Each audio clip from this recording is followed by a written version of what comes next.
한동훈 장관 얘기가 뭐 자연스럽게 나왔으니까 오늘 한 장관이 입법 예고한 게 하나 있습니다. 고위험 성범죄자가 출소를 해도 지정된 시설에서만 살 수 있게 하는 겁니다. 조두순, 김근식, 박병화 등 아동을 대상으로 하거나 상습적, 약탈적으로 끔찍한 성폭력 범죄를 저지른 고위험 성범죄자들, 즉 섹슈얼 프레데터들이 출소할 때마다 국민들께서 많은 불안감과 우려를 나타내셨습니다. 그 우려와 걱정에 10분 공감합니다.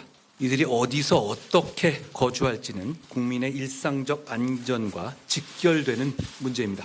첫째, 각종 시설로부터 일정 거리 내에 거주를 금지하는 방법입니다. 둘째, 아예 특정 장소를 지정해서 거기 거주하고 감시하는 방식입니다. 미리 말씀드립니다만 이건 가지 않은 어려운 길입니다.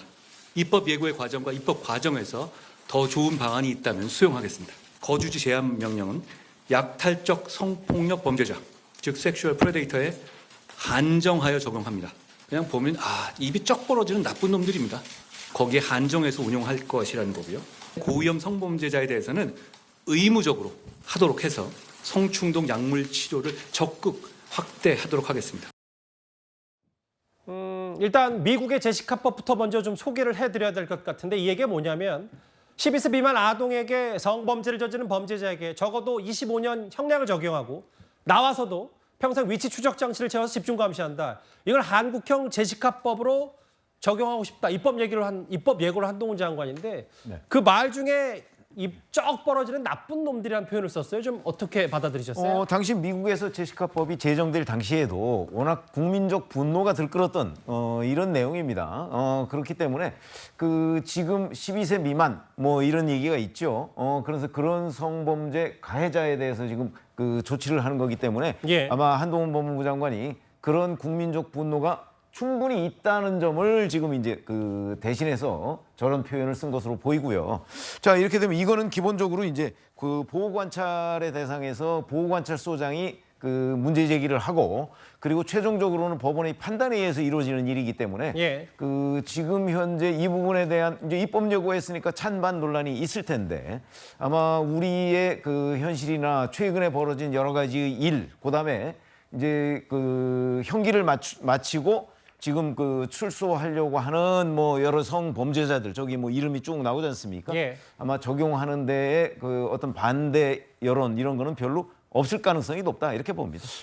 결국 입법 예고했기 때문에 지금 거대 야당이 이거에 대한 동의하느냐 이 부분도 숙제고 결국은 취지는 좋잖아요. 한장훈 장관 얘기하는 그 나쁜 놈들 좀 제대로 관리하겠다라는 부분이지만 또 어디에 거주를 할 것인지 그래야 또 해당 주민들의 반발은 없는지 이런 것 같도 좀 염두에 둬야 될 것 같아요. 그렇죠. 이게 굉장히 민감한 문제죠. 일단 성범죄라는 것에 대해서 사회적인 민감도가 굉장히 높은 상황이기 때문에 어떤 범죄자가 어디에 살고 있다. 이런 게 또 대외적으로 알려지게 되면 그 지역사회에 여러 가지 파장이 있을 수가 있고 예. 헌법에서의 거주 이전의 자유가 있는데 이렇게 특정하게 시설에 머무를 수밖에 없도록 하는 것이 과연 뭐 인권적으로 맞느냐 이런 뭐 논란 등도 제기될 수가 있죠.